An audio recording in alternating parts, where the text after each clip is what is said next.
राधे मेरी स्वामिनी,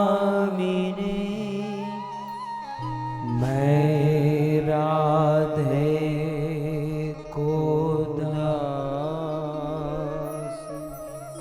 जन्म जन्म मोहे दीजियो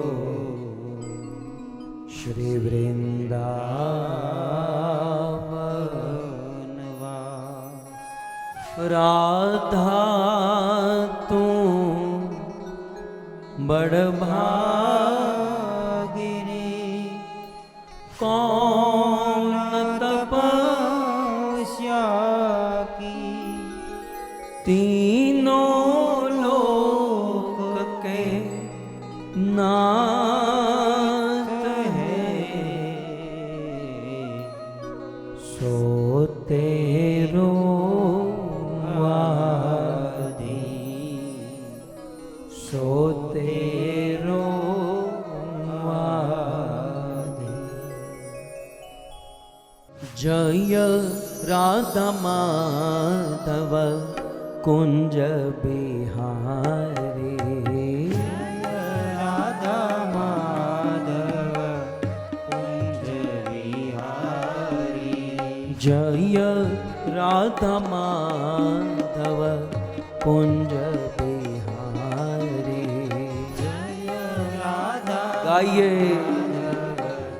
कुंज बिहारी, गोपी जन वल्लभ गिरिवर धारी, गोपी जन वल्लभ गिरिवर धारी, यशोदानंदन यशोदानंदन व्रज जनरंजन, यमुना तीर वनचारी, यमुना तीर वनचारी,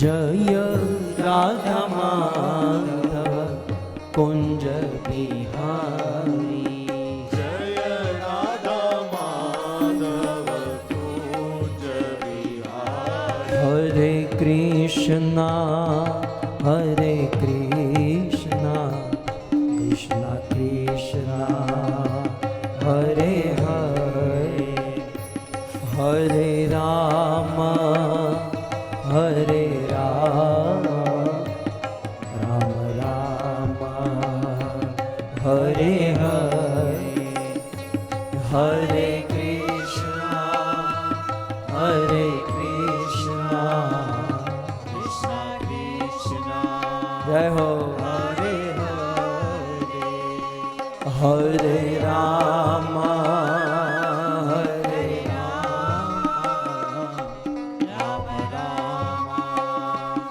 हरे हरे,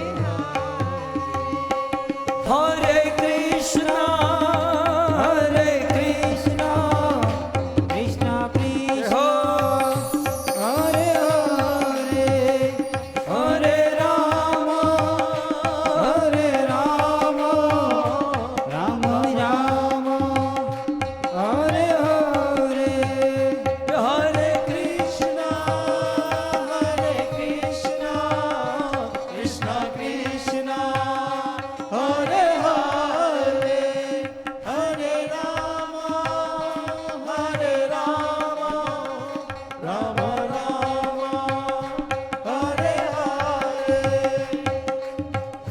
युग धर्म हरिनाम संकीर्तन की जय, प्रभुपाद की जय, नित्य गौर प्रेमानंदे हरि बोल।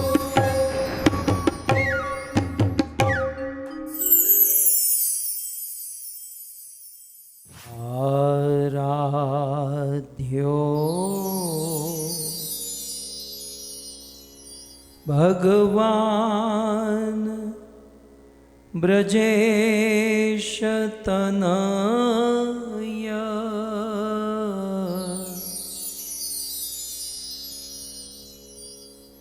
તદ્ધામ વૃંદાવન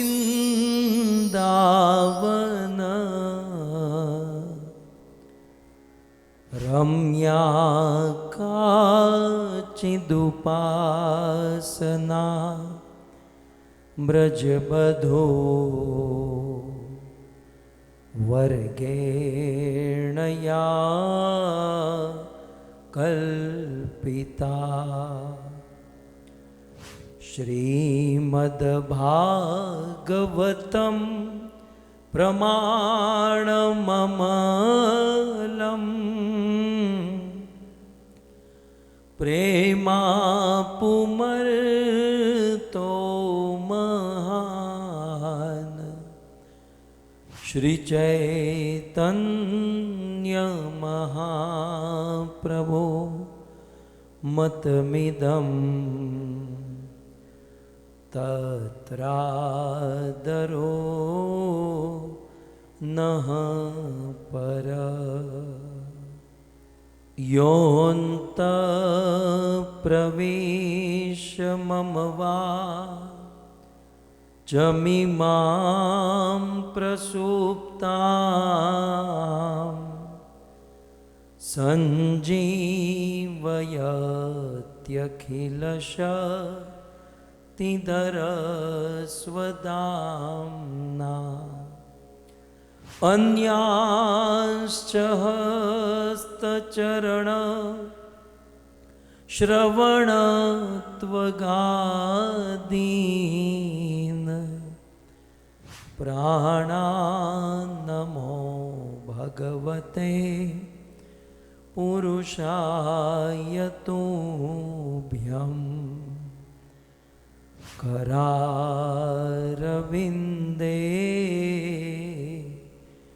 न पदारविन्दं मोक्षारविन्दे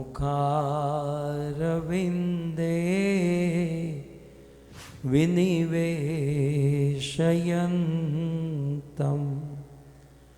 वटस्य पत्रस्य पुटे शयानम् बालं मुकुन्दं मनसा स्मरामि ॐ नमो भगवते वासुदेवाय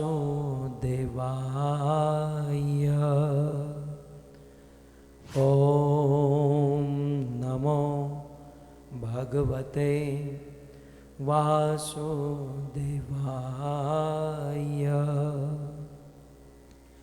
ॐ नमो भगवते वासुदेवाय।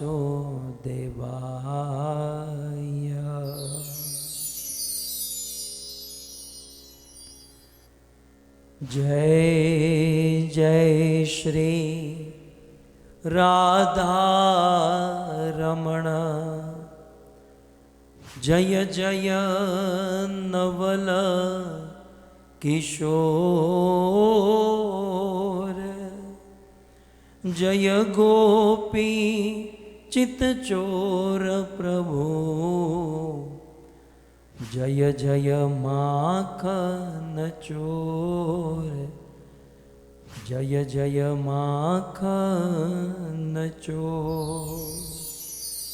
श्री कृष्णचंद्र भगवान की, जगत गुरु शिल प्रभुपाद की।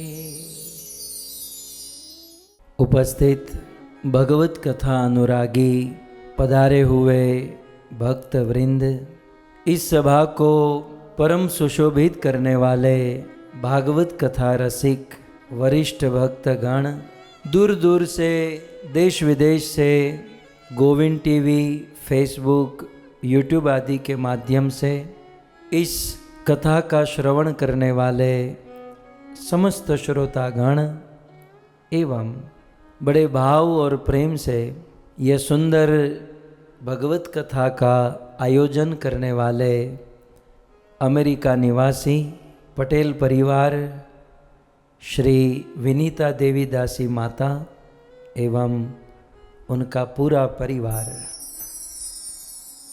आप सभी भक्तों का श्रीमद् भागवत कथा के द्वितीय दिवस में पुनः एक बार हार्दिक स्वागत एवं आप सबके चरणों में हमारा प्रणाम।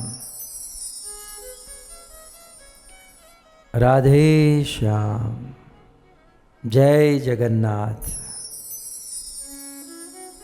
हम सब भगवान जगन्नाथ जी की महिमा, जगन्नाथ अष्टकम की महिमा कथा श्रवण कर रहे हैं।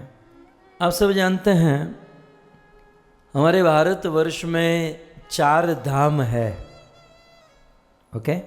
और इन चारों धाम में 4 नाथ रहते हैं।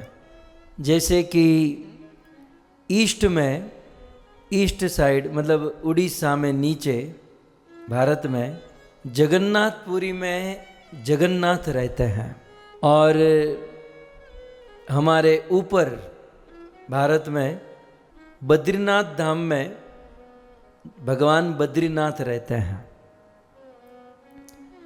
भारत में वेस्ट में द्वारिका है, सो द्वारिका में द्वारिका नाथ रहते हैं, और दक्षिण भारत साउथ में रंगनाथ रहते हैं। सो 4, ईस्ट ओडिशा में जगन्नाथ, और ऊपर बद्रीनाथ, वेस्ट में द्वारिका नाथ और दक्षिण में रंगनाथ। आप लोग रोज सुबह जगकर सबसे पहली क्रिया क्या करते हो? जनरली सुबह उठकर हम स्नान करते हैं, राइट? पहले तो स्नान, फिर पूजा पाठ। तो ये चारों नाथ जो है, जैसे बद्रीनाथ में भगवान स्नान करते हैं, ओके? आप बद्रीनाथ में जाओगे, वहाँ केवल स्नान की महिमा है। फिर द्वारिका में द्वारिका नाथ श्रृंगार करते हैं, ओके? फिर जगन्नाथपुरी में जगन्नाथ भोजन करते हैं, और रंगनाथ में भगवान रंगनाथ शयन करते हैं, सो जाते हैं। सेटिंग देखिए आप। बद्रीनाथ में स्नान, द्वारिकानाथ पूजा, वहाँ तो भगवान को सोने से मढ़ा जाता है, सोने के बहुत कीमती कीमती आभूषणों से द्वारिकाधीश को सजाया जाता है। सो बद्रीनाथ में स्नान, द्वारिका में द्वारिकानाथ श्रृंगार, जगन्नाथ में जगन्नाथ भगवान भोजन, और रंगनाथ में भगवान रंगनाथ श्री रंगनाथ शयन। ओके? तो एक गृहस्थ के जीवन में जो एक्टिविटी होती हैं प्रभु पूरे भारत में कर लेते हैं। तो किसी ने कहा कि गृहस्थ तो और एक काम करता है, पैसा कमाता है, चाहे जॉब करे, बिजनेस करे। तो भगवान का स्नान हो गया बद्रीनाथ में, श्रृंगार हो गया द्वारिका में, भोजन हो गया जगन्नाथपुरी में, और शयन हुआ रंगनाथ में। तो पैसा कहाँ कमाए? तब इसमें हमारी ओर से एक जोड़ दीजिए, तिरुपति बालाजी में वो कमाने का काम कर लेते हैं। भारत में सबसे धनी मनी श्रीमंत मंदिर है श्री तिरुपति बालाजी। तो यहाँ भगवान अपना बिजनेस कर लेता है। सो कुल मिलाकर मुझे ये कहना है कि द्वारिकानाथ, वहाँ तो पूजा की महिमा है, बद्रीनाथ में स्नान की महिमा, दक्षिण में भगवान सोते हैं, तिरुपति में पैसे बाल आदि चढ़ाते हैं, लेकिन जगन्नाथपुरी में भगवान जगन्नाथ जी की सेवा, पूजा, भक्ति एक ही है, और वह है भगवान को भोग खिलाना। जगन्नाथ जी को भोग खिलाओ और उस भोग का महाप्रसाद स्वयं पाओ, हो गई भक्ति। આપણને આજ પોસાય હે, ઓલું નાવાવાળું ન પોસાય। ઠંડી ઠંડીમાં બરફમાં ક્યાં નાવા જવું? द्वारिकाમાં पैसा કેટલો એ ધંધો કરાય, પૈસા સોનાના શ્રૃંગાર ભગવાનને પહેરાવાનો, वो भी नहीं होता। हमको तो यही जमता है कि भगवान जगन्नाथ को भोग खिलाओ और तुम ही निवेदित भोजन करही, प्रभु प्रसाद पट भूषण धरही। हो गई शुद्ध भक्ति। जगन्नाथपुरी में आज कई सदियों से कोई भूखा नहीं सोता। भगवान जगन्नाथ सब के लिए व्यवस्था करते हैं और जगन्नाथपुरी में भगवान जगन्नाथ जी को 24 घंटा भोग बनता रहता है, भोग चढ़ता रहता है। जगन्नाथ जी का जितना बड़ा मंदिर है ना, उतना ही बड़ा रसोई घर है, पाकशाला है, किचन। वो अग्नि निरंतर जलती रहती है, भोजन बनते रहता है। तो ऐसे भगवान जगन्नाथ पुरुषों में उत्तम है, पुरुषोत्तम है। और पुरुषोत्तम क्षेत्र के भगवान पुरुषोत्तम जगन्नाथ का हम अष्टकम समझने का विनम्र प्रयास कर रहे हैं। गत सत्र में प्रथम श्लोक को हमने देखा, समझा। आइए आज हम दूसरे श्लोक को समझने का प्रयास करेंगे। भुजे सेव्य वेणुं शिरसि शिखि पीछम कटितटे दुकुलं नेत्रान्ते सहचर कहटाक्षं विदधते सदा श्रीमद्वृन्दावन वसति लीला परिचयो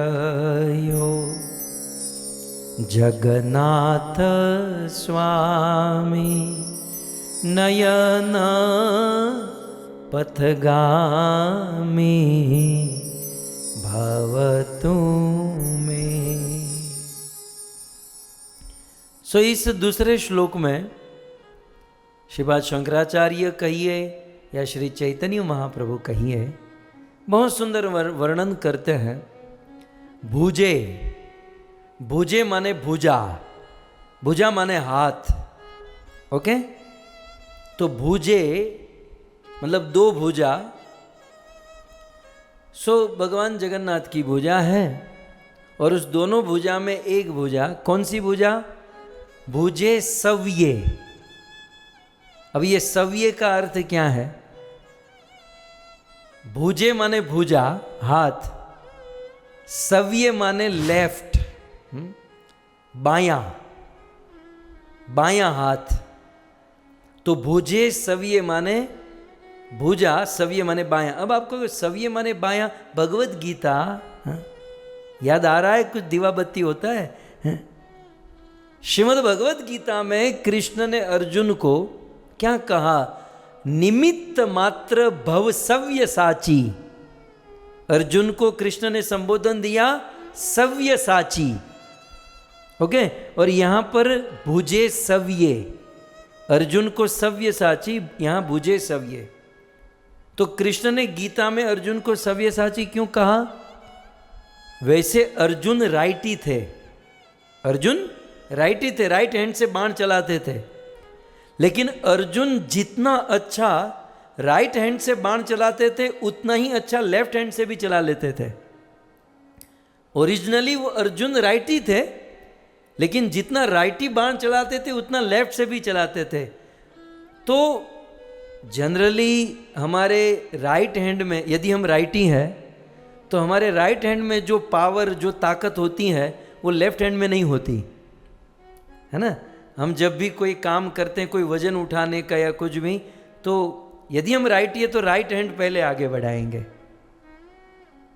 अर्जुन का ऐसा नहीं था। अर्जुन राइटी भी उतना अच्छा चलाते थे और लेफ्ट हाथ भी उनका उतना ही पावरफुल था।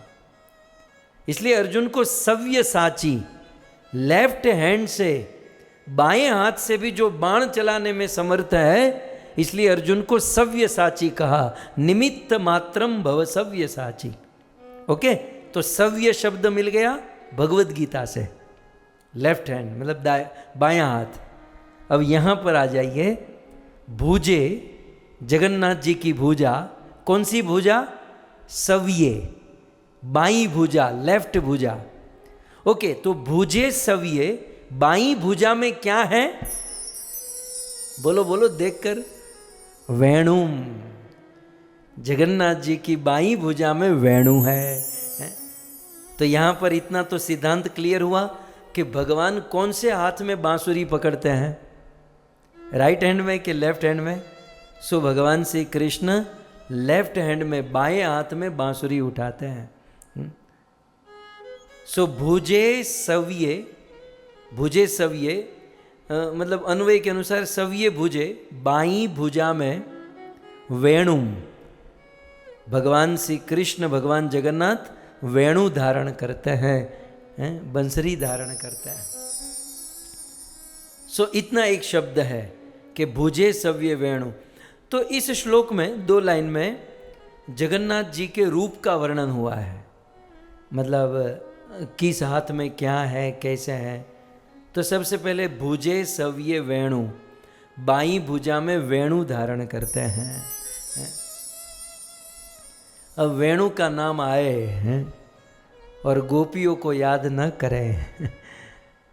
हमारे ब्रज में 3 का राज चलता है, ब्रज में 3 लोगों का राज चलता है, वेणु, धेनु और रेणु।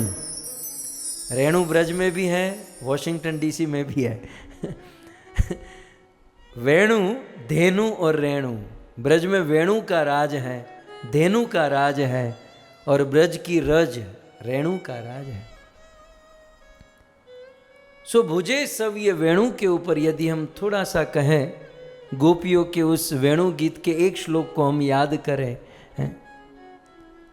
तो गोपियाँ कृष्ण की बांसुरी को, आज सुबह सुबह जब मैं जगा तो हमारी धर्म पत्नी राधिका गुरु महाराज की कथा सुन रही थी। तो वो कथा सुन रही थी, मेरा काम कुछ अलग होता है, तो मेरा कान गया 2 मिनट के लिए। अब देखो, गुरुदेव के मुख से वेणु गीत हमने प्रत्यक्ष रूप से 2 बार सुना है और ऑडियो कथा में तो कई बार सुनते ही रहते हैं, लेकिन आज हमने 2 मिनट वेणु के विषय में सुना और मेरा कान जाना और गुरुदेव के मुख से वेणु के विषय में ही सुनना। सो आनंद आया और मैंने सोचा चलो आपको भी सुना दूंगा। गुरुदेव कहते थे कि यूं तो भागवत में वेणु गीत करके लिखा है, राइट, लेकिन हम और आप जो वेणु गीत गाते हैं वो एक्चुअली वेणु गीत नहीं है।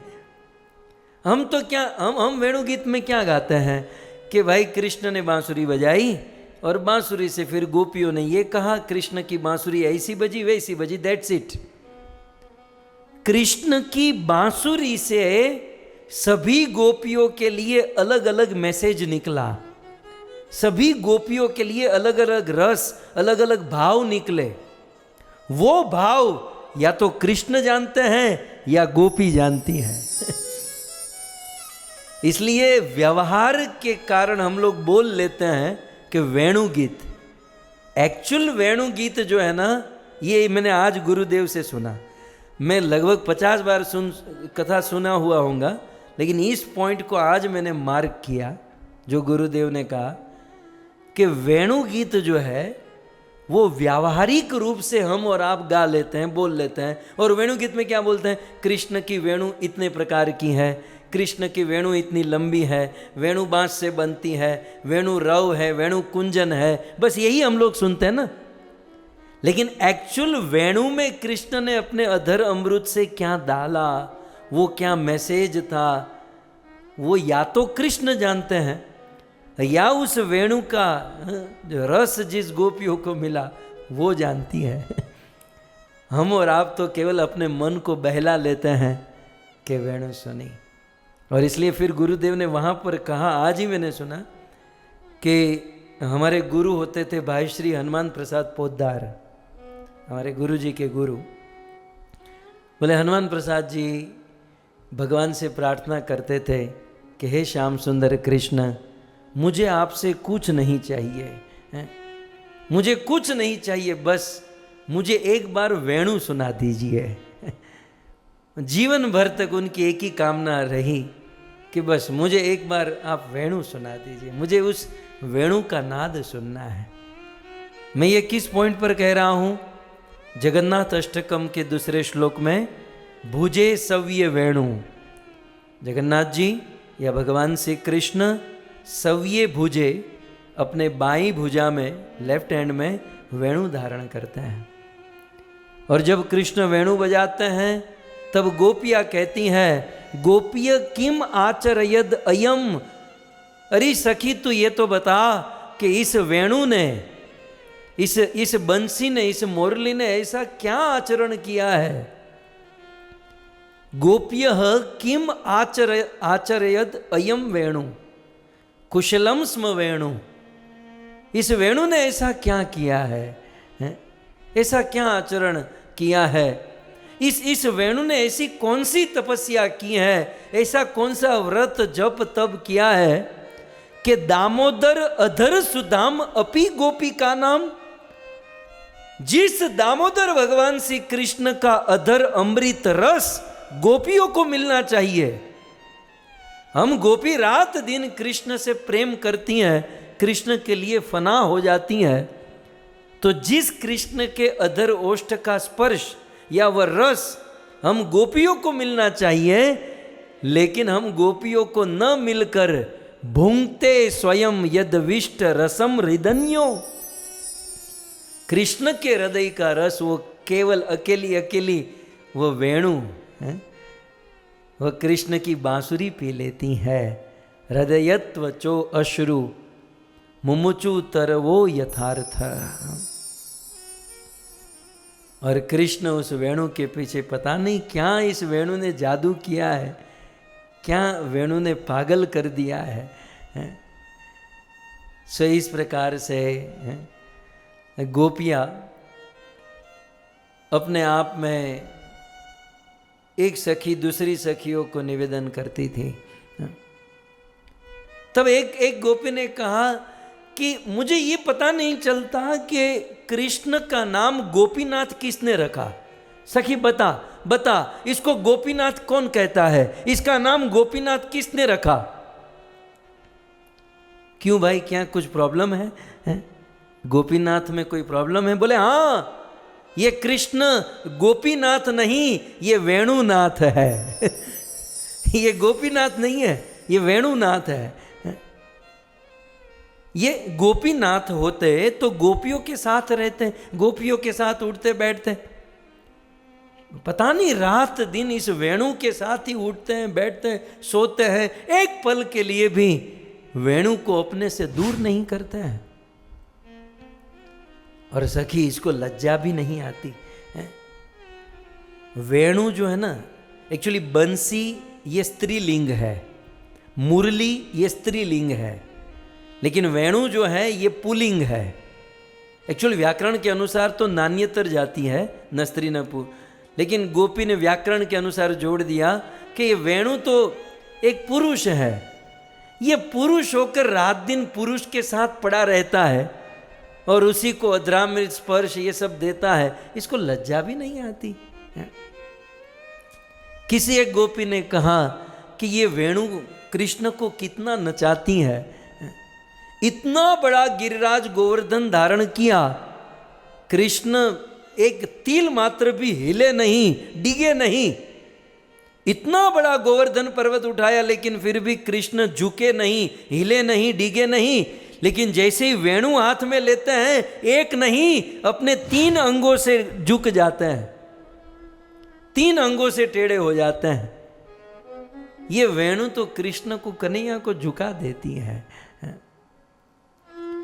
रुद्र संहिता के अनुसार शिवस्तु वंशिका, शिवजी ही वंशी के रूप में प्रकट हुए हैं। अब वेणु, आपकी जानकारी के लिए, ये वेणु जो है ना, केवल वृंदावन में ही है। ठीक है, मथुरा जाओगे वहां वेणु नहीं मिलेगी, द्वारिका जाओगे वहां भी कृष्ण की वेणु मुरली बंसी नहीं मिलेगी।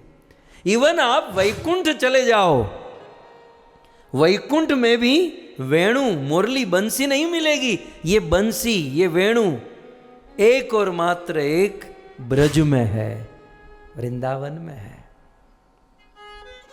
इवन भगवान श्री कृष्ण जब वृंदावन छोड़कर मथुरा गए और फिर वहां से द्वारिका चले गए, तो कृष्ण अपनी वेणु को ब्रज से बाहर नहीं लेकर गए। कृष्ण अपनी वेणु ब्रज में ही छोड़कर गए। तो अब तो हम तो डिवोटी लोग प्रश्न करेंगे ना कि भाई ब्रज में कहाँ छोड़ कर गए। तो कुछ आचार्यों के मत है। सूरदास जी के अनुसार, सूरदास जी पृष्ठी संप्रदाय में आते हैं, वल्लभाचार्य, महाप्रभु वल्लभाचार्य के संप्रदाय में।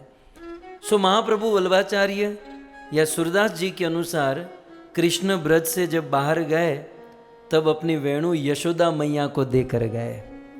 सूरदास जी ने अपने भजनों में लिखा है कि ये वेणु, ये बंशी यशोदा को। हमारे गौड़ीय ग्रंथों के अनुसार कृष्ण अपनी वेणु यशोदा को नहीं दे सकते, अपनी वेणु राधा रानी को देकर गए। और तत्व के अनुसार, सिद्धांत के अनुसार, जैसे भगवान श्री कृष्ण प्रकट होते हैं, अप्रकट होते हैं, वैसे कृष्ण की ये वेणु भी कभी प्रकट होती हैं, कभी अप्रकट होती हैं। सही इस प्रकार मैं ज़्यादा नहीं कहूँगा, बहुत सारे श्लोक हैं। मैं किस पर बोल रहा हूँ? जगन्नाथ अष्टकम के इस दूसरे श्लोक में पहले 3 शब्द हैं, भुजे सव्ये वेणुम। तो सव्ये भुजे, अपने बाईं भुजा में जो वेणु धारण करते हैं। एक बात कहूं, बिना वेणु के कृष्ण कुछ नहीं है। कृष्ण का परिचय, ये तो जगन्नाथ अष्टकम है, राइट? चाहे भागवत हो, ब्रह्म संहिता हो, कृष्ण का परिचय चाहे ब्रह्मा जी ने दिया, गोपियों ने दिया, किसी ने भी दिया, तो परिचय वेणु के साथ ही दिया। कृष्ण कृष्ण तब है जब हाथों में वेणु है। तो बंशीधारी जो है वो कृष्ण, वेणु माधुरी एक कृष्ण की एक कला है जो भगवान विष्णु में नहीं, नारायण में नहीं, अन्य कोई स्वरूप अवतार में नहीं। सो वेणु माधुरी। जब इस प्रकार से कृष्ण वेणु के साथ ही रहते हैं, घूमते हैं, अपने कमर में खोस कर चलते हैं और अपने बिल्कुल होठ के निकट उसको स्थान देते हैं, तो एक दिन गोपियों को बड़ी ईर्ष्या हुई। कृष्ण एक दिन सो रहे थे पेड़ के नीचे। श्रीपाद रूप गोस्वामी पद्यावली में लिखते हैं, श्रीमती राधा रानी धीरे धीरे चल कर गई और कृष्ण की कमर से बांसुरी वेणु निकाल ली और चुरा कर चली गई। थोड़ी देर के बाद जब कृष्ण जगे, देखा बांसुरी नहीं है, और थोड़े दूर श्रीमती राधा रानी गोपियां खड़ी थी। कृष्ण समझ गए कि ये गोपियों को ईर्ष्या होती है, अक्सर ये ईर्ष्या करती हैं, ये गोपियां लेकर चली गई है। कृष्ण राधा आदि गोपियों के पास जाकर कहते हैं, राधे श्री वृषभानु दुलारी प्यारी बंसी दीजे मोई। हे राधे श्री वृषभानु दुलारी प्यारी बंसी दीजे बोय। या बंसी बिन चैन न पाऊं, बंसी बिना कैसे गाय चराऊं। या के बल गिरिराज उठाऊं, शिव ब्रह्मा सनकादिक या को। शिव ब्रह्मा सनकादिक या को, पारन पावे कोई। राधे श्री वृषभानु दुलारी प्यारी बंसी दीजे मोय। राधे गोपियों मेरी बंसी दे दो, क्योंकि बंसी के बिना मुझे चैन नहीं पड़ता। बिना बंसी के मैं गाय कैसे चराऊंगा, बिना बंसी के गोवर्धन कैसे उठाऊंगा। शिव ब्रह्मा सनकादिक जिसका कभी पार नहीं पा पाए, वो बंसी मुझे चाहिए। राधा रानी कहती हैं कि हमारे पास क्यों आया, हमारे पास कोई बंसी, कैसी बंसी श्याम तिहारी, हमने तो ये बंसी कभी देखी नहीं। तुम छलिया हम भोली भाली, चोर तो तू है, हम लोग थोड़ी चोर है कि बंसी चुराएंगे। तो इस प्रकार से कृष्ण राधा के बीच में ये सब होता है। तो कभी कभी गोपी वेणु गीत और अन्य कथाओं के माध्यम से, मैं ये पॉइंट किस लिए कह रहा हूं ध्यान से सुनिएगा, हमें ऐसा लगता है कि राधा रानी या गोपियों को कृष्ण की इस बांसुरी से द्वेष है ना, आध्यात्मिक द्वेष, वो स्पिरिचुअल लेवल का द्वेष, लेकिन ऐसा नहीं है। पद्यावली में रूप गोस्वामी ने एक श्लोक लिखा, स्वयं श्रीमती राधा रानी ने वंशी को आशीर्वाद दिया कि वंशी तू मेरे कृष्ण को प्रसन्न करती है, तू इतना सुंदर बजती है, तू श्याम सुंदर को प्रसन्न करती है, मैं तुझे आशीर्वाद देती हूँ कि तू सदैव श्याम सुंदर के साथ रहेगी। सो इस प्रकार कुल मिलाकर भगवान जगन्नाथ जी के विषय में कहते हैं कि भुजे सव्ये वेणु, भुजे सव्ये वेणु।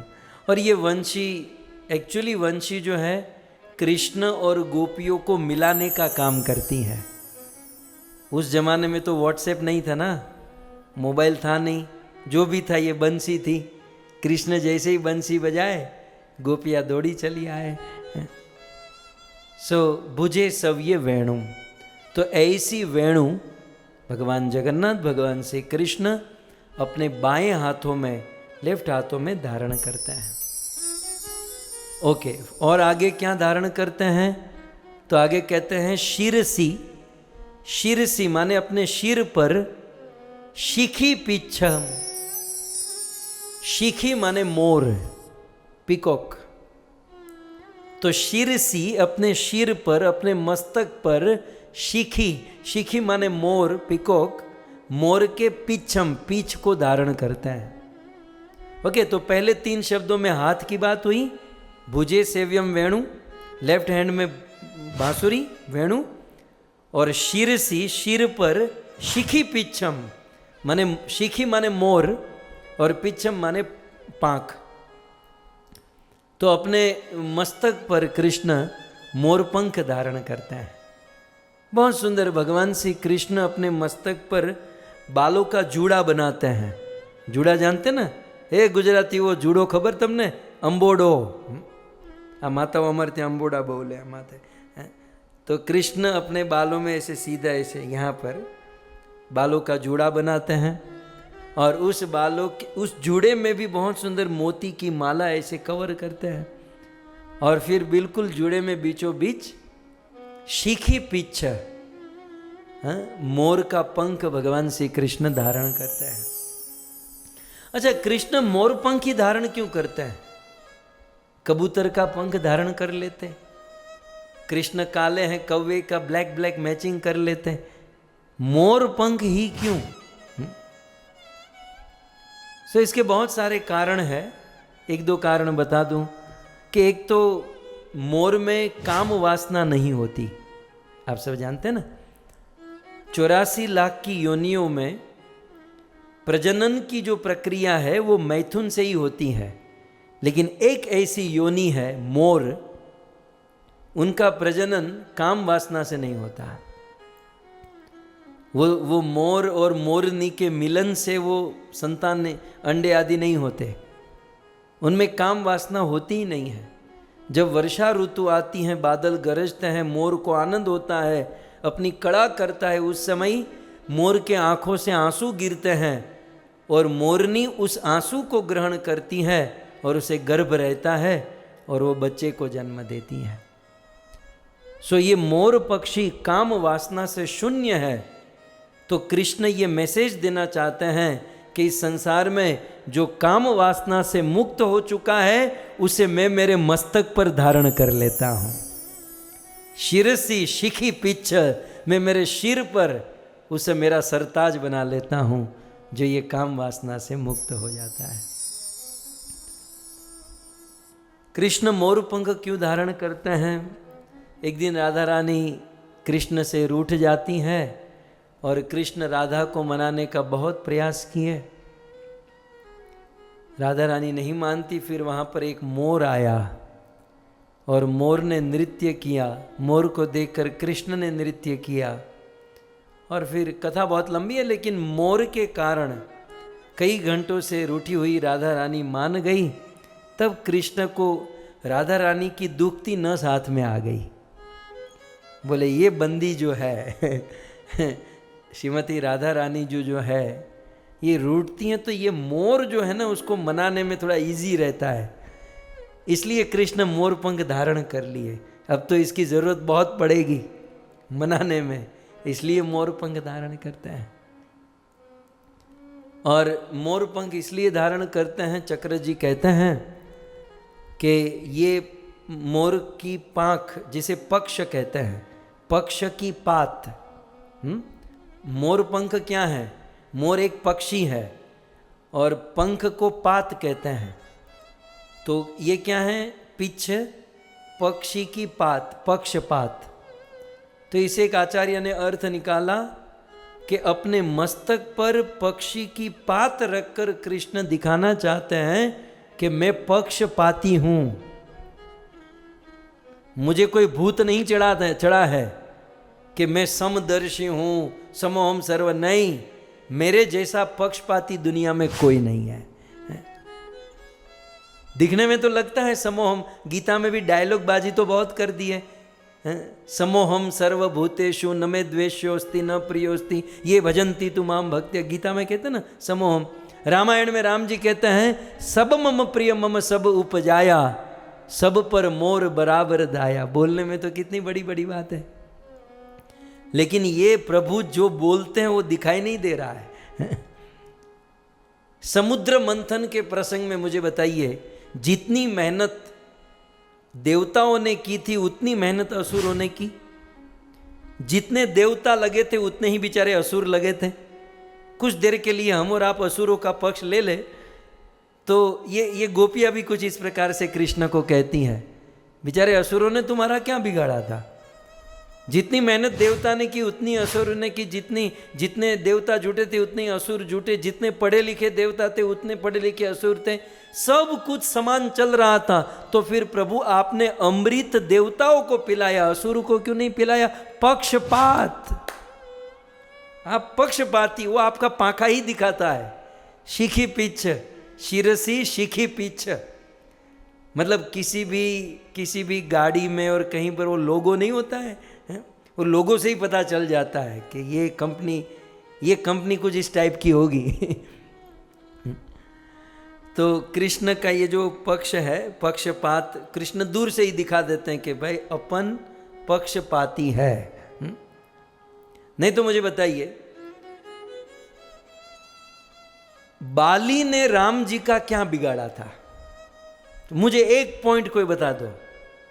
कुछ देर के लिए आप बाली के पक्ष में बैठो, तो बाली ने पर्सनली राम का क्या बिगाड़ा था? राम को काला धोला कहा था कि तू ऐसा है तू वैसा है, राम को पिंच किया था, कुछ किया बाली। लेकिन राम जी ने बाली को मारा तो मारा, कैसे मारा? वो भी वीर की तरह नहीं, छुप छुप के मारा, पेड़ के पीछे छिप कर बेचारे को मार दिया। क्यों? क्योंकि राम जी के मित्र सुग्रीव जी हुए और सुग्रीव जी का पक्ष लेने के लिए पक्षपाती हो गए और उनको उड़ा दिया। दुर्योधन ने पांडवों का बहुत कुछ बिगाड़ा, मैं मानता हूं, लेकिन दुर्योधन ने कृष्ण का क्या बिगाड़ा बताइए? चलो दुर्योधन बुरा था, ये था वो था, लेकिन कृष्ण का तो समधी था। समधी जानते ना, वेवाई था कृष्ण ने दुर्योधन। दुर्योधन तो बेचारा बहुत स्वागत करता था कृष्ण का, मानता था। तो पर्सनली दुर्योधन ने कृष्ण का, ऐसा कोई भी प्रसंग नहीं है कि दुर्योधन ने कृष्ण का कुछ बिगाड़ा हो। लेकिन दुर्योधन जब कृष्ण को 56 भोग ऑफर करते हैं, कृष्ण दुर्योधन को कहते हैं तेरे घर पर भोजन, चल हटा, तेरे घर का पानी भी नहीं पीऊंगा। दुर्योधन को कितना हर्ट हुआ। बोले कृष्ण आप ऐसा क्यों कहते हो? बोले तेरे जैसा दुष्ट कोई नहीं है, तू दुष्ट है। फिर भी दुर्योधन अभी नम्रता में था। प्रभु मैंने आपसे दुष्टता, मैंने आपका क्या बिगाड़ा, मैंने आपको कब कुछ कह दिया? तब कृष्ण कहते हैं कि तूने मेरे से द्वेष नहीं किया, लेकिन मेरे प्राण तुल्य पांडवों से द्वेष किया। और यस्त्वाम द्वेष्टि, तुमने पांडवों से द्वेष किया तो समझो मेरे से ही द्वेष किया, क्योंकि मैं पांडवों का पक्षपाती हूं, मैं पांडवों का पक्ष लेता हूं। सही इस प्रकार से। अब ब्रज की बात चल रही है तो मैं ब्रज की बात करूं। आप जानते हो ना, शौभरी ऋषि का नाम सुना है? शौभरी ऋषि तपस्या करना चाहते थे, तो सोचे कि संसार की भीड़ भाड़ में, ये सब ट्रैफिक में मन लगे न लगे, मैं ब्रज में यमुना के भीतर जाकर तपस्या करूंगा। और तपस्या प्रारंभ किए। कुछ दिन बीते तो एक मछली आई। किसके? इसके पास, शौभरी ऋषि के पास। मुनिवर मुनिवर, शौभरी ऋषि भी पानी पानी हो गए। वो बेचारी मछली बोली क्या हुआ? बोले आप यहाँ पर आए हो, रहते हो, तप करते हो, अच्छी बात है, लेकिन गरुड़ जी रोज आते हैं और अपनी चोंच यमुना में डालते हैं और जो भी मछली हाथ में आई उठाकर चले जाते हैं, खा जाते हैं। तो शौभरी ऋषि मछली की बातों में आ गए। अब वहां तो जीव जीवस्य जीवनम, वो सब कुछ तो होना ही प्रकृति है। लेकिन शौभरी को क्या हुआ? गरुड़ को श्राप दे दिए कि गरुड़ तू ब्रज में नहीं आ सकता। जब गरुड़ को श्राप मिला ना, तो गरुड़ जी को कुछ हर्ट नहीं हुआ, गरुड़ जी के हृदय में कोई कष्ट नहीं हुआ। बोले बेचारा साधु अच्छा है, उसने श्राप दिया, मेरे लिए तो पूरी दुनिया है। गरुड़ जी को प्रॉब्लम नहीं हुई, लेकिन कृष्ण की आता माजी सटकली हो गई। ये साधु मेरे गरुड़ को श्राप देगा? गरुड़ का बेचारे का जीवन है, मछली सर्प को खा जाता है, तो ये साधु मेरे वाहन, मेरे गरुड़ को श्राप देगा? कृष्ण तो पक्षपाती है, तो वो तो गरुड़ के पक्ष में है, तो साधु मेरे गरुड़ को अब देख मैं साधु के साथ क्या करता हूं। शौभरी ऋषि ने 60,000 वर्ष तपस्या की उस पानी के भीतर, 60,000 वर्ष। लेकिन कृष्ण ने ऐसा चक्कर चलाया कि 60,000 वर्ष तपस्या के बाद उसके हृदय में कामना उत्पन्न हुई, और उस कामना के चलते मानधाता की 50 कन्या के साथ शादी करनी पड़ी। कृष्ण ने क्या दंड दिया? 50 शादी करवाई। ये छोटा दंड एक करवाते तो भी बेचारे को दंड मिल जाता है। मेरे गरुड़ को श्राप दिया, शौभरी को 50 शादी करवा दी। बताओ, फिर तो 50 पत्नी, फिर शौभरी का कहीं नाम ही नहीं आता है। शादी के बाद इतिहास में से बंदा ही निकल गया, क्योंकि बंदा फिर उसी में फंस गया, पत्नियों का चक्कर। तो कृष्ण गरुड़ के प्रति पक्षपाती होकर शौभरी के मन में इस प्रकार। तो कुल मिलाकर संक्षिप्त में, भुजे सव्य वेणु, अपने बाएं हाथों में वेणु धारण करते हैं, और शिरसी शिखी पिच्छम, अपने सिर पर शिखी मोर का पंख धारण करते हैं। इतना क्लियर हो गया? ओके। और फिर कटी तटे, एक शब्द बाकी रहा पहली लाइन में, कटी तटे। कटी तटे माने कमर पर। कृष्ण कमर पर क्या धारण करते हैं? कटी तटे। तो दूसरी लाइन में पहला शब्द साथ में जोड़ना होगा, कटी तटे दुकूलम। ओके। कटी तटे, कटी प्रदेश, कटी भाग, कमर पर, मतलब कमर के तट पर, कमर पर दुकूलम, दुकुल धारण करते हैं। अब ये दुकुल का अर्थ क्या होता है? कटी तट तो समझ में आ गया है, तो जनरल नॉर्मल शब्द है। कृष्ण अपने कमर पर, सो कटी तटे दुकूलम। दुकुल, दुकुल माने क्या समझिए? कुल माने किनारा। ये जो दुकुल लिखा है ना दूसरी लाइन में प्रथम शब्द, तो कुल माने किनारा और दुकुल माने दो किनारा, ठीक है। जिस वस्त्र के दो किनारे होते हैं उस वस्त्र को दुकुल कहते हैं। जैसे माताएं साड़ी पहनती है तो साड़ी को दुकुल कहते हैं, क्योंकि साड़ी में दो किनारे होते हैं।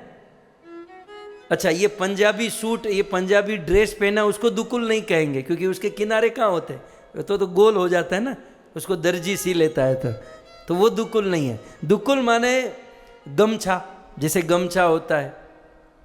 दुकुल माने जैसे धोती है ना, मधुसूदन प्रभु, धोती दो किनारे वाली होती है ना, फिर उसको गांठ मारते हैं। दुकुल माने लुंगी। अब तो आप लोग बरमूडा पहनते हैं, लेकिन एक जमाने में वो चेक्स वाली लुंगी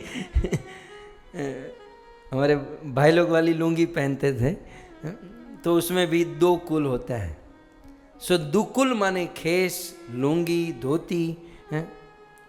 तो कटी तटे, कृष्ण अपनी कटी तटे कमर पर दुकुलम, एक खेस, एक कपड़ा बांधते हैं, एक एक्स्ट्रा धोती तो होती है, उसके ऊपर एक एक्स्ट्रा कपड़ा जो होता है कटी तट के ऊपर बांधते हैं। तो तीन चीज हो गई। सो मुख्य रूप से यहाँ पर तीन चीजों का वर्णन है कि अपनी भुजा में वेणु, मस्तक पर मोरपंख और कमर पर कमर बेल्ट धारण करते हैं। अच्छा, ये तीन वस्तु धारण करके काम क्या करते हैं ये देखिए। काम क्या करते हैं? नेत्रांते, नेत्रांते, नेत्र तो आप समझते ना कि आंख,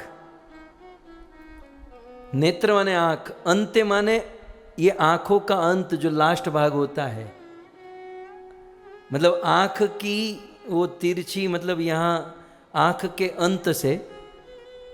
सहचर कृष्ण होते हैं अपने सखाओं के साथ।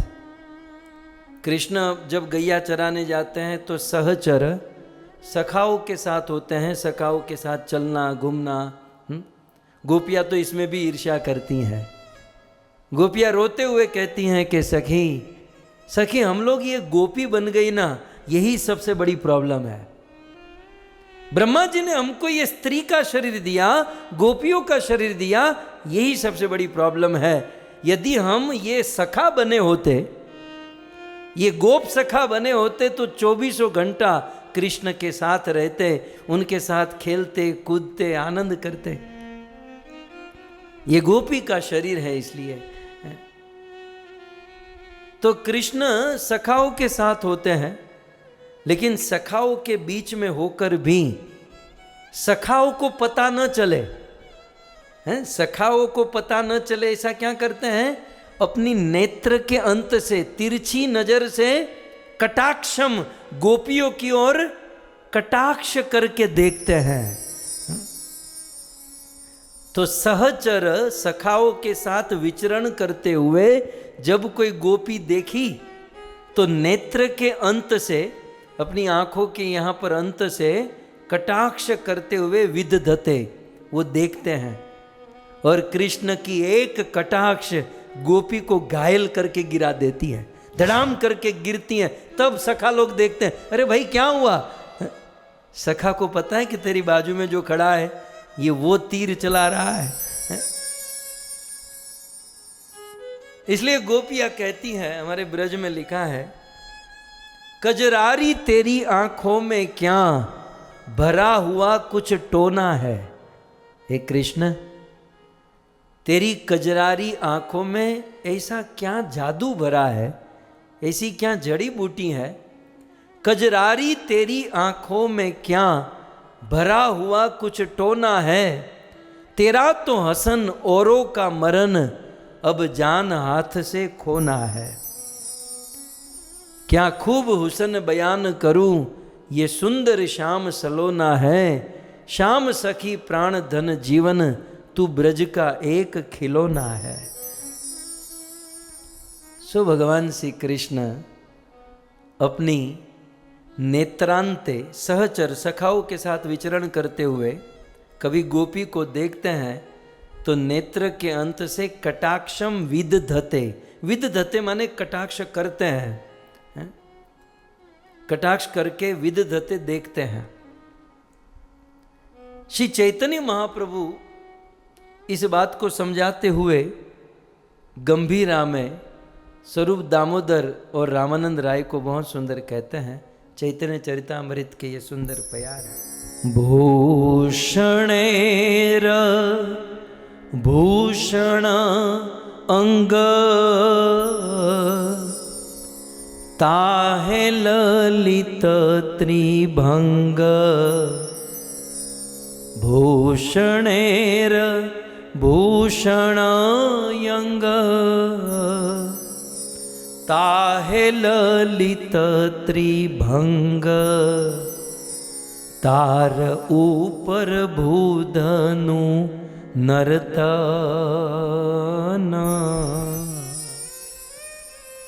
श्री चैतन्य महाप्रभु कहते हैं कि कृष्ण का एक तो स्वरूप, उनका शरीर भूषण है, भूषण अंग, आभूषण का भी आभूषण है। हम लोग आभूषण पहनते हैं हमारी शोभा बढ़ाने के लिए। कृष्ण के ऊपर जब आभूषण लगता है तब कृष्ण की शोभा नहीं बढ़ती, कृष्ण के कारण उस आभूषण की शोभा बढ़ जाती है। कृष्ण आभूषण के भी आभूषण है। सो भूषण एर भूषण अंग और ताहे ललित त्रिभंग, और उसमें भी कृष्ण के अंग त्रिभंग, 3 जगह से टेढ़े, और तार ऊपर, उसके ऊपर भूधनु नर्तन, उसके ऊपर कृष्ण की आंखों की तिरछी चितवन, कृष्ण के आंखों का कटाक्ष गोपियों को मार देता है। दूसरी लाइन में कहते हैं तिरछे नेत्रांत बाण तार दृढ़ संधान, बिंधे राधा गोपी गणे मन। तिरछे नेत्रांते बाण, अपनी तिरछे नेत्र से जो कृष्ण बाण चलाते हैं, वो बाण इतने दृढ़ संधान करते हैं कि श्रीमती राधा रानी और गोपियों के मन को बींध देते हैं। फिर राधा और गोपियों के मन पर केवल कृष्ण ही कृष्ण चढ़ा रहता है। चढ़ी गोपी मनोरथे, मनमथेर मन मथे, नाम धरे मदन मोहन। सो इस प्रकार मदन मोहन भगवान श्री कृष्ण अपनी तिरछी नजर से गोपियों को देखता है। यहाँ पर इसी बात का जिक्र किया हुआ है कि नेत्रांते कटाक्षम विदधते, तिरछे नेत्र से कटाक्ष करता है। ब्रज के एक कवि ने लिखा है, देखोरी यह नंद का छोरा बरछी मार के जाता है। ये नंद का छोरा ऐसी बरछी मारता है, मतलब ऐसा कटाक्ष करता है। सो देखो री यह नंद का छोरा बरछी मार के जाता है, बरछी सी तिरछी चितवन की पैनी छुरी चलाता है। हमको घायल देख बेदर्दी मंद मंद मुस्कुराता है, ललित किशोरी जखम जिगर पर नौनपुरी बुरकाता है। सर ललित किशोरी जी ने बहुत सुंदर ये पद लिखा है। और रस खान जी तो गोपियों के भाव में कहते हैं कि कृष्ण आप इस प्रकार से गैया चराने जाते हो तो कभी भी हमारी गलियों में मत आना। लालन एक विनय सुनियो, अब मेरी गलीन में आइए ना, आइए तो करुणा करके हंसी के टेरी सुनाइए ना, गाइए तो अधरा धरी के मुरली मंद बजाइए ना, तरसाइए ना उर प्रेम बिना, पुनियाइए तो फिर जाइए ना, आइए तो फिर जाइए ना। हे कृष्ण, हमारी एक विनंती सुनो कि हमारी गलियों में आना मत, और यदि हमारी गलियों में आ गए तो हमारे सामने देखना मत, और यदि देख लिए तो तिरछी चितवन मत करना, आंखों का कटाक्ष मत करना, और यदि आंखों का कटाक्ष कर दिया तो फिर आ गए तो फिर वापस मत जाइएगा।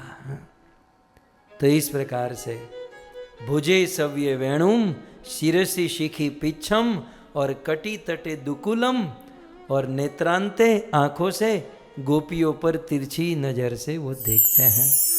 और फिर सदा श्रीमद वृंदावन वसती, और क्या कहते हैं आगे, सदा सदा के लिए कहाँ वसती, अमेरिका वसती, कनाडा वसती, दिल्ली वसती, मुंबई वसती, वसती माने रहते हैं, तो सदा कहाँ रहते हैं, श्रीमद वृंदावन वसती, वो सदा के लिए वृंदावन में वसते हैं।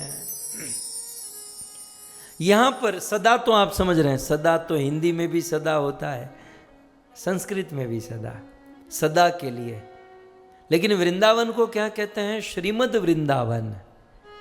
श्रीमद, श्री से युक्त, श्री के बहुत सारे अर्थ है, लेकिन यहां पर सुंदर वृंदावन। तो सुंदर वृंदावन क्यों कहते हैं, क्योंकि ये वृंदा का वन है। सो वृंदा माने वृंदा देवी का वन है इसलिए वृंदावन, या फिर वृंदा राधा, राधा रानी का एक नाम है वृंदा, सो राधा का वन है, राधा रानी का ही नाम है वृंदा, इसलिए वृंदावन कहते हैं। और वृंदावन क्यों, वृंद माने ग्रुप, वृंद माने समूह। इस वृंदावन में जितने भी लोग जो भी हैं सब ग्रुप में, समूह में होते हैं। गोपियाँ तो समूह में, गोप समूह में, हिरणी समूह में, गैया समूह में, यहाँ सब समूह में। वो हमारी तरह मकोड़े की तरह अकेले अकेले नहीं होते, जहाँ सब वृंद में होते, वृंद, जैसे हम लोग होते हैं गौर भक्त वृंद, भक्त वृंद, तो जहाँ सब वृंद में ग्रुप में होते हैं इसलिए उस स्थान को वृंदावन कहते हैं। अच्छा, वृंदावन में भगवान की मुख्य लीला कौन सी है, तो बहुत सुंदर भजन में कहा गया है, श्री रास मंडल जय जय राधा श्याम, जय जय रास लीला सर्व मनोरमा, जय राधे जय कृष्ण जय वृंदावन, श्री गोविंद गोपी नाथ मदन मोहन, जय जय ज्वल रस सर्वरस सार, पर किया भावे जहाँ ब्रजे ते प्रचार। ये वृंदावन की महिमा है। जैसे हम लोग सोचते हैं वृंदावन में भगवान की लीला हुई, यमुना है, सुंदर नेचुरल वातावरण है, वृंदावन महान है। टेक्निकल रूप से देखो तो ये वृंदावन की जबरदस्त महिमा है। क्या महिमा है? दो महिमा। एक, भगवान श्री कृष्ण की सबसे उत्तम लीला वो है रास लीला। और रास लीला जो है एक और मात्र एक, व्रज वृंदावन में ही होती है। ये वृंदावन की महिमा है।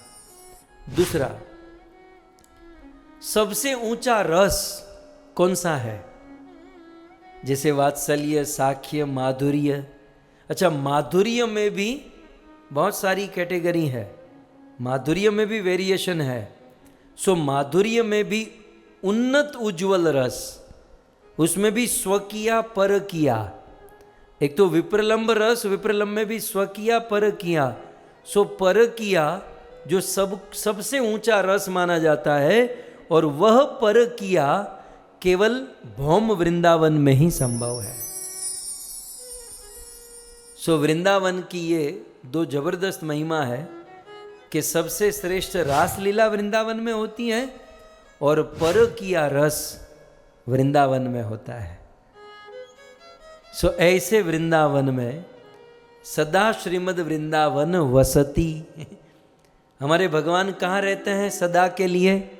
आपको यदि कोई पूछे आपके भगवान, वैसे कभी कभी अवतार लेकर किसी को दर्शन देने के लिए यहाँ वहाँ जाते हैं, लेकिन उसका बेज कहाँ पर, मतलब वो सदा कहाँ वसती रहते हैं? तो श्रीमद वृंदावन है। अच्छा, आपको भगवान को मिलना है तो आपको कहाँ रहना पड़ेगा? श्री चैतन्य महाप्रभु ने राय रामानंद को पूछा कि बताओ रामानंद, सर्व त्यजी जीवेर कर्तव्य कहाँ वास? सब कुछ छोड़ छाड़ कर जीव को कहाँ पर रहना चाहिए? तब राय रामानंद चैतन्य महाप्रभु से कहते हैं, ब्रज भूमि वृंदावन जहां लीला रास। सब कुछ छोड़कर जीव को ब्रजभूमि वृंदावन का आश्रय लेना चाहिए, जहां पर रास लीला होती है। सो ब्रज वृंदावन, जहां पर भगवान श्री कृष्ण की सुंदर रास लीला होती है। अच्छा, वो रास लीला हम लोग सोचते हैं केवल शरद पूर्णिमा के दिन भगवान की रास लीला होती है, ऐसा नहीं है। ये रास रोज होता है, नित्य होता है। अरे आज भी वृंदावन में रास होता है, निधि वन में, यहाँ वहाँ आज भी वृंदावन में रास होता है। तो यद्यपि सही लीला करे गौर राय, कौन कौन भाग्यवान देखी वारे पाई। जो भाग्यशाली जीव होता है, भगवान की इस दिव्य लीला को देखता है, इसका अनुभव करता है। लेकिन मुझे आपका ध्यान जिस शब्द पर आकर्षित करना है वो क्या है? सदा श्रीमद वृंदावन वसती। ओके, सदा श्रीमद वृंदावन वसती माने कृष्ण जो है सदा सदा के लिए वृंदावन में रहते हैं। ओके, यहां पर ये लिखा है। इसको सपोर्ट देने वाला मैं और 2-3 पॉइंट कहूं कि पुराणों में लिखा है वृंदावनम परित्यज्यम पादमेकम न गच्छति। वृंदावन को छोड़कर भगवान कभी बाहर नहीं जाते। तो सपोर्ट मिल गया इसको, सदा वृंदावन वसति। और एक भागवत का मैं आपको प्रमाण दूं। श्रीमद् भागवत जी में लिखा है, राजधानी तत साभूत सर्व यादव भुजाम मथुरा भगवान यत्र नित्यम सन्निहितो हरि। वृंदावन में भगवान नित्य रहते हैं। सो इन सब प्रमाणों से हम देखते हैं कि भगवान वृंदावन में। तो फिर मैं आपको प्रश्न पूछूं कि यदि यहाँ पर लिखा है कि कृष्ण सदा श्रीमद् वृंदावन वसति, और मैंने आपको 3-4 प्रमाण भी दिए श्लोक में, तो फिर वृंदावन को छोड़कर जो चला गया वो कौन? कृष्ण यदि वृंदावन में सदा के लिए रहते हैं तो वृंदावन को जो छोड़कर चला गया वो कौन? तो हमारे जो प्योर डिवोटी है ना, वो तुरंत आंसर देंगे कि वो मथुरा के कृष्ण एक्चुअली वो चले गए और वृंदावन वाले कृष्ण वृंदावन में रह गए। ओके, प्योर डिवोटीज आपका यही आंसर है ना, कि जो मथुरा से जो कृष्ण आए थे वसुदेव जी लेकर, वो विष्णु तत्व वो कृष्ण चले गए, और फिर व्रज वाले जो कृष्ण थे वो व्रज में रह गए, इसलिए सदा वृंदावन वसती। तो फिर मेरा उसके ऊपर और एक प्रश्न है प्योर डिवोटीज को कि ओके, वृंदावन के कृष्ण वृंदावन में रह गए तो फिर कृष्ण मथुरा जाकर रो क्यों रहे हैं? तो फिर वो द्वारिका जाकर माथा क्यों कूट रहे हैं? यदि वो वृंदावन में ही है, सदा श्रीमद वृंदावन वसती, तो फिर भाई रोना धोना क्यों चल रहा है तुम्हारा? ये पॉइंट भी है। ये गोटा है, ठीक है। ये आप छोड़ो, इसमें ज़्यादा टाइम नहीं निकालना है। मैं आपको जो मेरी समझ है, शायद मेरी समझ से आप सब लोग सहमत होंगे, जो मेरी समझ में आया, ज़्यादा इसमें माथा कूट न करके, इसमें बहुत सारे वेदों के प्रमाण ये वो, बहुत इसको लंबा खींचा जा सकता है। लेकिन बहुत सारी बातें हैं कृष्ण वृंदावन में, बहुत सारे ऐसे प्रमाण हैं जो सिद्ध करते हैं कि कृष्ण कभी वृंदावन को नहीं छोड़ते, और उनमें से एक यहाँ प्रमाण है, सदा श्रीमद वृंदावन वसती। ओके, तो फिर मथुरा में गया वो कौन? द्वारिका में चला गया वो कौन? यदि वो विष्णु तत्व होता तो राधा के विरह में क्यों रोता? सही बात है ना। यदि आप कहते हो मथुरा में विष्णु तत्व गए, यदि मथुरा में विष्णु तत्व गए तो विष्णु तत्व राधा के विरह में रोएंगे। द्वारिका में विष्णु तत्व है, मथुरा में विष्णु तत्व है, तो राधा के विरह में क्यों रोए? आप लोग जो बहुत चलाते हो ना कि ये विष्णु तत्व यहां से आया, वहां से आया, वो गया, तो फिर इसके रोने का कारण क्या है? तो मैं आपको आज एकदम क्लियर सिद्धांत कह दूं, थोड़ा सा। सदा श्रीमद वृंदावन वसती, बहुत सारे ऐसे प्रमाण हैं जो सिद्ध करते हैं कृष्ण वृंदावन में ही रहते हैं, वृंदावन को कभी छोड़ते नहीं है। लेकिन बहुत सारे प्रमाण और लीला ऐसी हैं कि कृष्ण मथुरा में भी रहते हैं, द्वारिका में भी रहते हैं, और वही कृष्ण जो राधा के साथ लीला की है, राधा का जिसको विरह है, वही द्वारिका में वृंदावन में रहे। ये जो जगन्नाथ है वो कहाँ रहते हैं? वृंदावन में रहते हैं। वो तो बेचारे जगन्नाथपुरी में खड़े हैं, बेचारे वृंदावन से 2500 किलोमीटर दूर। तो ये हम कैसे माने कि सदा श्रीमद वृंदावन वसती? ये जगन्नाथ अष्टकम को ही लो, बाकी सब छोड़ दो। चलो, ये जगन्नाथ अष्टकम है, जगन्नाथ अष्टकम में जगन्नाथ जी कृष्ण है, वो कृष्ण जगन्नाथपुरी में, तो जगन्नाथपुरी में, वृंदावन में कहाँ रहे? सरल बात, एक मतलब एक पासवर्ड दे दूं, एक चाबी दे दूं ना, ये सब क्लियर हो जाएगा। दोनों प्रमाण बराबरी से चलते हैं, कृष्ण वृंदावन को कभी नहीं छोड़ते, ये जबरदस्त प्रमाण है। और दूसरा ये भी जबरदस्त प्रमाण है कि कृष्ण मथुरा में भी रहते हैं, द्वारिका में भी जाते हैं। तो इसको सरल भाषा में समझो कि सदा श्रीमद वृंदावन वसती, ये दोनों बात सही है, दोनों बात सही है। दोनों को कैसे समझना है? कृष्ण मन से सदैव वृंदावन में रहते हैं और शरीर से मथुरा और द्वारिका चले जाते हैं या जगन्नाथपुरी चले जाते हैं। दैट्स इट, सारा झगड़ा खत्म, सारे प्रमाण, सारा ज्ञान तुम रख दो बाजू में। सरल बात यह है कि सदा श्रीमद वृंदावन वसती, कृष्ण का मन सदैव वृंदावन में रहता है और कृष्ण का शरीर अपने धर्म को निभाने के लिए, अपने कर्तव्यों को निभाने के लिए कभी मथुरा, कभी द्वारिका, तो कभी जगन्नाथपुरी। तो बंदे का शरीर मथुरा द्वारिका पुरी में है, लेकिन बंदे का मन सदा सदा के लिए वृंदावन में है। दोनों प्रमाण रह गए, दोनों बात रह गई, ठीक है। तो कृष्ण अपने भाव से, अपने रस से, अपने मन से, अपने चित्त से सदा वृंदावन वसती, शरीर से चले जाए। और तत्व के अनुसार शरीर की उपस्थिति आध्यात्मिक जगत में, मैं भौतिक जगत की बात नहीं करता, भौतिक जगत में उल्टा सिद्धांत होता है। आध्यात्मिक जगत में शरीर की प्रधानता से मन की प्रधानता अधिक है, शरीर से ज्यादा मन की प्रधानता है आध्यात्मिक जगत में। भौतिक जगत में आप अपनी ऑफिस में जाकर ये नहीं कह सकते मैं तो शरीर से घर पर था लेकिन मेरा मन ऑफिस में था, ये यहाँ नहीं चलेगा। भौतिक जगत में मन की प्रधानता नहीं, शरीर की प्रधानता है। आध्यात्मिक जगत में मन की प्रधानता है, शरीर की प्रधानता नहीं। तो कृष्ण का मन सदा के लिए वृंदावन में है और शरीर मथुरा, द्वारिका या पुरी में है। ओके, सो मन की प्रधानता है। तो इससे हमें भी ये सीख मिलती है कि कर्तव्य के अनुसार, धर्म के अनुसार हमें हमारे शरीर को यहाँ वहाँ भले रखना पड़े, लेकिन मन सदा श्रीमद् वृंदावन वसति। इसलिए वृंदावन की बड़ी महिमा हमारे आचार्यों ने गाई है। श्री भट्ट नाम के कवि हुए, भक्त हुए हमारे संप्रदाय में। वो कहते हैं, रे मन वृंदा विपिन निहार। अरे मन, तू वृंदावन का दर्शन कर, यद्यपि मिले कोटि चिंतामणि।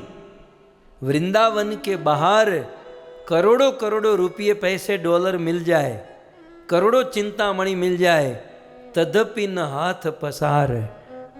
रे मन वृंदा विपिन विहार।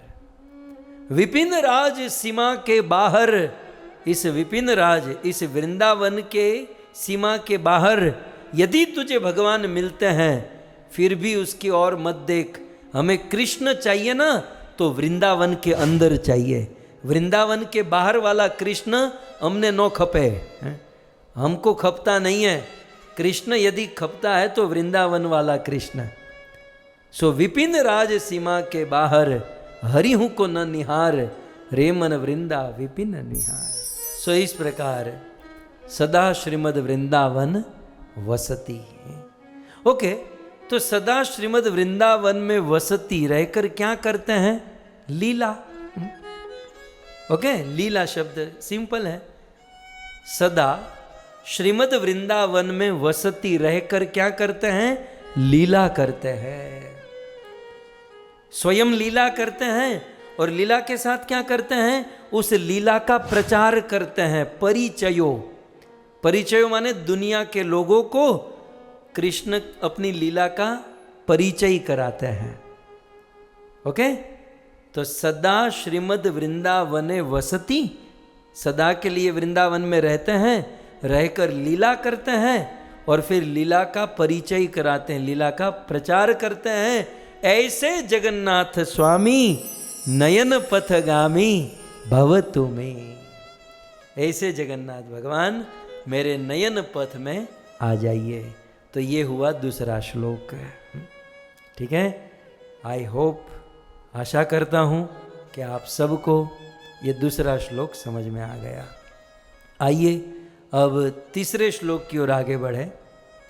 तीसरे श्लोक में जगन्नाथपुरी, जगन्नाथ मंदिर, भगवान के घर, भवन का वर्णन किया गया है। महाम्बोधे स्थिरे कनक रुचिरे नील शिखरे वसन प्रासादांत सहज बलभद्रेण बलिना सुभद्रा मध्यस्थ सकल सुरसेवाव सरदो जगन्नाथ स्वामी नयन पथगामी भवतु में। सो जगन्नाथपुरी का वर्णन हो रहा है। ये जगन्नाथपुरी, पुरी धाम, प्लेस ऑफ सेपरेशन, ये विरह का स्थान है श्री जगन्नाथपुरी। कैसा है? महा माने विशाल। महा क्या है? अंबोधे। अंब माने जल, अंबोधे माने जल का समुद्र। सो महा अंबोधे, महासागर, महासमुद्र। ओके, इतना समझ में आ रहा है ना? महाअंबोधे, सो महासमुद्र है, महान सागर है, आज भी है। तो उस सागर के तीरे, तीर माने तट, सो महाअंबोधे तीरे उस महासागर के तीर में, तट में क्या है? कनक रुचिरे। कनक माने सोना। सोना कैसे रंग का होता है? गोल्ड, मतलब पीले रंग का। सो बहुत सुंदर पीले वर्ण का एक सुंदर भवन है, प्रासाद। प्रासाद है, भवन है। तो बहुत सुंदर यहाँ पर वर्णन है कि समुद्र में जल का रंग कैसा होता है? नीला। ओके, समुद्र का जल नील वर्ण का। अच्छा, ऊपर आकाश भी नील वर्ण का। सो नीचे समुद्र नील वर्ण का, आकाश नील वर्ण का, और जगन्नाथ जी के मंदिर में जो शिखर है वो शिखर भी नील वर्ण का। तो आप देख सकते हैं कि महाअंबोधे तीरे, महासमुद्र के तीर पर कनक रुचिरे नील शिखर है। नील शिखर वाला कनक सोने का बना हुआ मंदिर है या भवन है। बहुत बड़ा प्रासाद है, विशाल भवन है।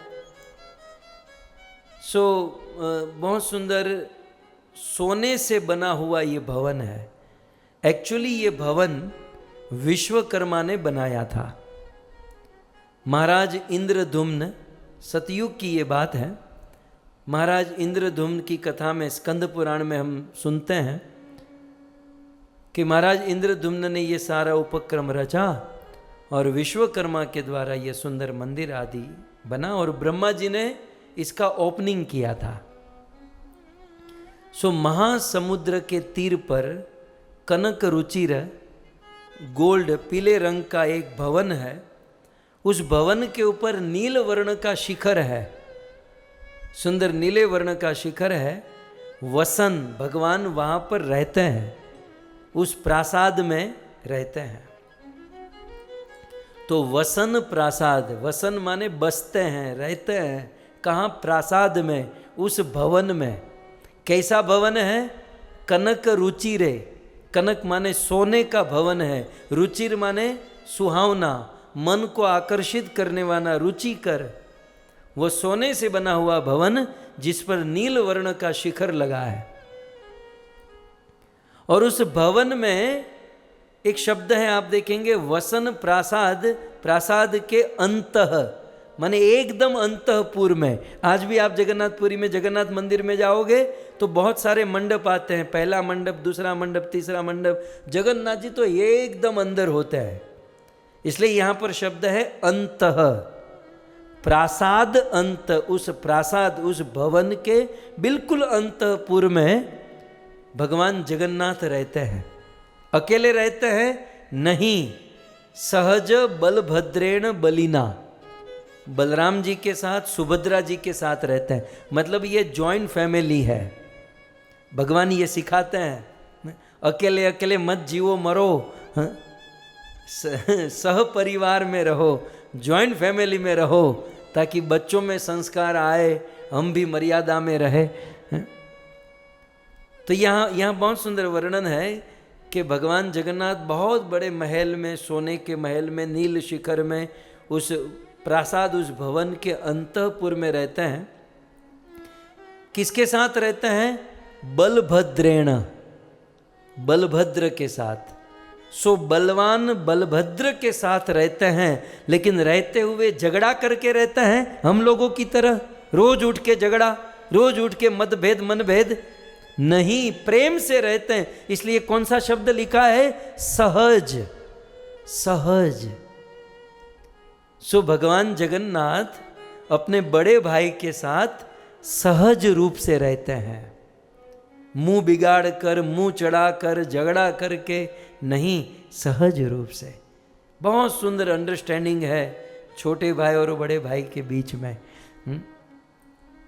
तो समझ में लगभग आ गया कि महा अंबुधे समुद्र के तीर पे कनक रुचिरे, सोने का प्रासाद है, रुचिकर है, मन को सुहाने वाला। और उस प्रासाद भवन के ऊपर नील रंग का शिखर है और उसमें वसन रहते हैं। कहाँ रहते हैं? उस प्रासाद के अंत में, उस महल में बिल्कुल लास्ट रूम में भगवान जगन्नाथ जी रहते हैं, अकेले नहीं रहते हैं, सहज बलभद्रेण बलिना, बलवान बलभद्र के साथ रहता है। और साथ में कौन है? बोले केवल बलराम नहीं है, सुभद्रा मध्यस्थ। एक बाजू बलराम जी हैं और दूसरी मध्य में सुभद्रा जी हैं। तो सुभद्रा मध्यस्थ, हाँ? सुभद्रा जी के साथ मध्यस्थ रहता है। एक सीक्रेट बात कहूं, चलो कह देता हूं। ये तीन लोग हैं ना, जगन्नाथ, बलदेव और सुभद्रा। ये तीन कौन है? कृष्ण, बलराम और उसकी बहन सुभद्रा। सो कृष्ण, बलराम और सुभद्रा, ये तीन जगन्नाथ, बलदेव और सुभद्रा के रूप में कैसे हो गए? इसका कारण क्या था? आप सब लोग जानते हैं कि द्वारिका में कृष्ण को राधा का विरह हो रहा था, रो रहे थे, और फिर कृष्ण अपनी ही कथा सुनकर अष्ट सात्विक विकार आ गया, राइट? अपनी कथा सुनकर राधा के विरह में कृष्ण जगन्नाथ बन गए, और फिर उनको देखकर बलराम जी भी बलभद्र हो गए और सुभद्रा भी, उनका रूप बदल गया। अब यहाँ पर मेरा प्रश्न है कि कृष्ण, बलराम और सुभद्रा, इन तीनों को अष्ट सात्विक विकार आया, तो इस कृष्ण कथा का, इस विकार का सबसे ज्यादा प्रभाव किस पर पड़ा? नेचुरली कृष्ण के ऊपर पड़ना चाहिए। कृष्ण को राधा का विरह था, लेकिन ये राधा विरह का प्रभाव कृष्ण और बलराम से भी ज्यादा सुभद्रा को आया, सुभद्रा को पड़ा। अपने भाई का कष्ट भाई से ज्यादा भी बहन को हुआ। आप कहोगे प्रमाण? प्रमाण आप सब जानते हैं कि जैसे ही ये अष्ट सात्विक विकार आने लगे तो कृष्ण के हाथ और पांव सिकुड़ने लगे, बलराम जी के हाथ पांव सिकुड़ने लगे, राइट? ये उनका रूप बदल गया। फिर भी हाथ और पांव कृष्ण और बलराम के केवल सिकुड़े, सुभद्रा के तो हाथ ही चले गए। आप जगन्नाथ बलदेव सुभद्रा को देखते हो, कृष्ण के हाथ है, बलराम के भी हाथ हैं, सुभद्रा के हाथ ही नहीं है। सुभद्रा जी के हाथ सिकुड़ गए, हाथ ही पूर्ण रूप से अंदर चले गए। इस प्रकार से सुभद्रा के जीवन में ये अधिक विकार देखा गया। जब जगन्नाथ जी का रथ चलता है तो सुभद्रा जी का रथ बीच में होता है। सबसे पहले बलराम ताल ध्वज, फिर सुभद्रा देवदलन, और फिर नंदी घोष पर जगन्नाथ जी चलते हैं। तो उस बहुत बड़े भवन में सुभद्रा मध्यस्थ, बीच में सुभद्रा है, जगन्नाथ जी हैं और बलराम जी हैं। इस प्रकार से जॉइंट फैमिली में रहते हैं। और फिर क्या कहते हैं? सकल सूर सेवा अवसर दो। सकल माने सभी, सूर माने देवता। तो सकल सूर, सभी देवताओं को सेवा करने का अवसर देते हैं। कितना इजी हो गया। सकल सूर, सभी देवताओं को सेवा अवसर, सेवावसर माने सेवा करने का अवसर दो माने देते हैं। वैसे देवताओं को प्रभु की सेवा का अवसर नहीं मिलता, लेकिन जगन्नाथ भगवान रोज देवताओं को सेवा करने का अवसर देते हैं। जगन्नाथपुरी में रोज देवता आते हैं, जगन्नाथ जी की सेवा करते हैं, तो मौका देते हैं। ऐसे जगन्नाथ स्वामी नयन पथगामी भवतु मैं। इस प्रकार से भगवान जगन्नाथ जी की ये सुंदर दिव्य लीला हम सब ने श्रवण की। तो हम यहीं पर विराम करते हैं। जगन्नाथ अष्टकम के 3 श्लोक हुए, शेष बचे हुए 5 श्लोक हम कल सुनेंगे, समझेंगे और जीवन को धन्य करेंगे। आइए जय जयकार के साथ हम आज के सत्र का विराम करें। ग्रंथराज श्रीमद् भागवतम महापुराण की, श्री कृष्णचंद्र भगवान की, जगत गुरु श्री प्रभुपाद की, निताय गौर प्रेमानंदे। जय जय श्री राधे, जय जय श्री राधे, जय जय श्री राधे।